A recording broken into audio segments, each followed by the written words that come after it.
Merry meet, guys. Welcome back to Witches of the Moon. I am your Wednesday host, Houston, and this week, week 9, we are talking about working with other witches but not being part of a coven.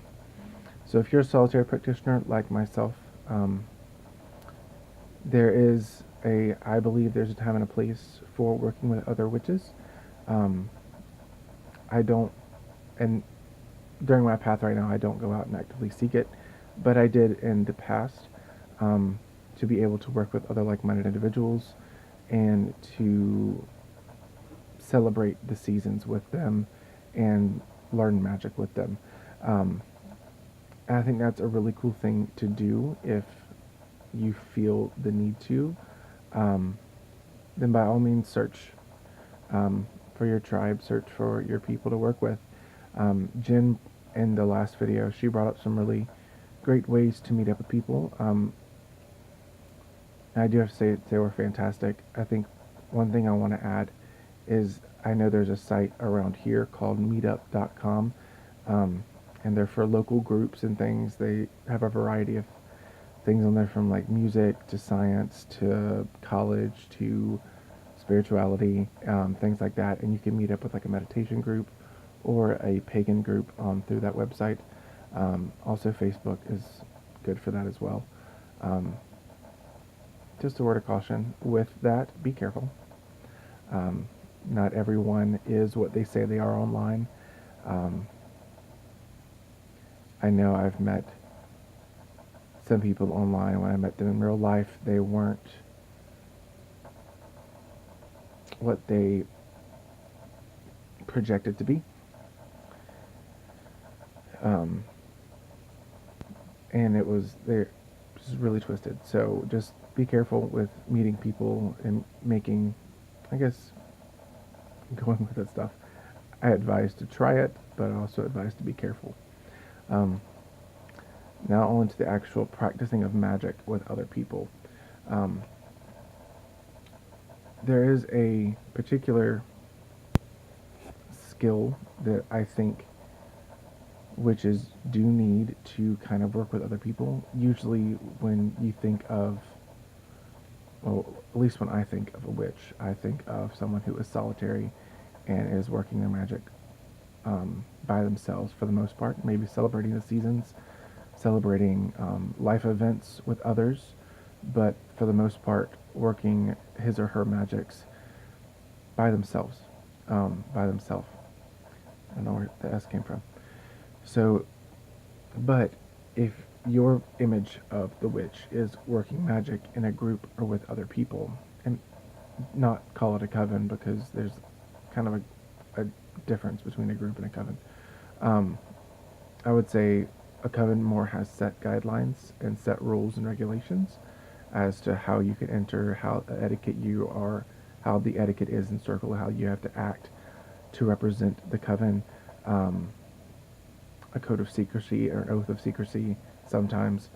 And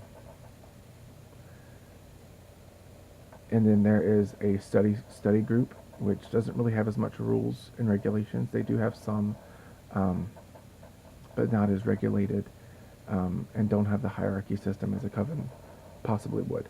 Some covens, not all covens are run the same, but the one that I know of that used to practice in Charleston, that's how they were set up. They had a hierarchy system. Sorry. So, like I was trying to say, sorry, kick again. Like I was trying to say, I think the technique or the ability or skill that you need to have or need to work on if you want to work with other people is blending your energy with theirs and making sure that both of you are, well, one, if you work together well. That's one thing you should know off the bat. I wouldn't say you meet a random stranger online and they want to do a ritual together. I don't recommend that, just because you're probably in one place, they're probably, not saying physical, but mentally in different places and don't really have your intent set on what you may want to do. That's not always the case, but most of the time it is.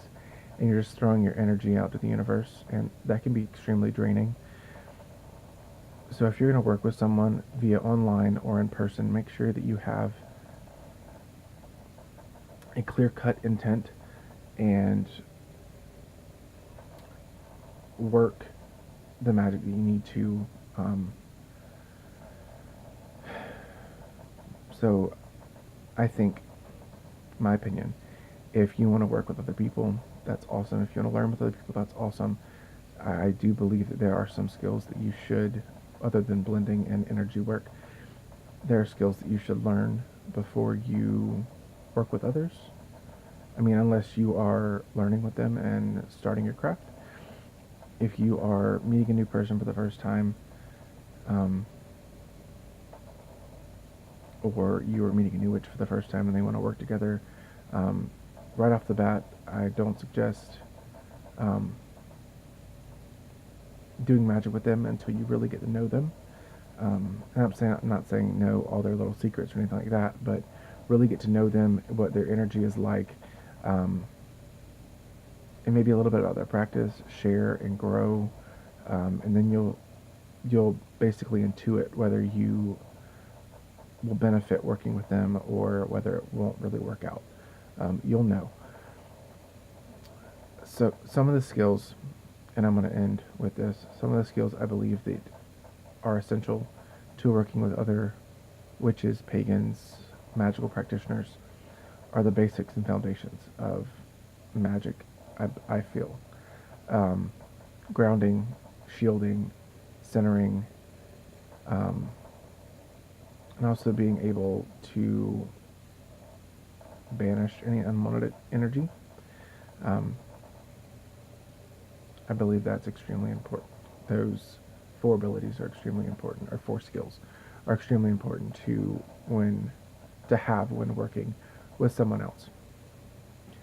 If you have any questions or want me to go into further detail, I do apologize. It's stupid cold here, and my joints are locking up for some reason. So I'm going to end this, and I hope if there's any questions or, like I said, you want me to go into further detail, um, leave them down below in the comment section, and I will either do a video on my personal channel where I go into further detail when I don't feel like crap, I guess. But I hope you guys have a great rest of your week. Happy New Year. And many blessings until next week.